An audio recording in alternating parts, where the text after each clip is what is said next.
मराठवाड्याची तहान भागवणाऱ्या जायकवाडी धरणाचा पाणीसाठा अवघा 4.13% आलेला आहे। यामध्ये पावसाळा सुरू होऊन 2 महिने होत आलेत तरी देखील चांगला पाऊस धरण क्षेत्रात आणि वरच्या भागात देखील झालेला नाहीये।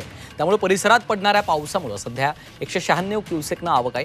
मात्र पाणीसाठ्यात वाढ होत नाहीये। तो पाणीसाठा केवळ 2 महिने पिण्यासाठी पुरेल इतकाच असल्याची माहिती पाटबंधारे विभागाने दिलेली आहे। केवळ 2 महिने पुरेल इतकाच उपयुक्त साठा यामध्ये असल्याचं कळतंय। जायकवाडी धरणाचा पाणीसाठा 4.3% आलेला आहे। तर जायकवाडीच्या वरील धरणातील पाणी टक्केवारी किती आहे पाहूया। दारणा 49.95%, मुकणे 16.4%, गंगापूरमध्ये 33.67% इतका पाणीसाठा, तर पालखेडमध्ये 13.30%, करंजवलमध्ये 1.17%।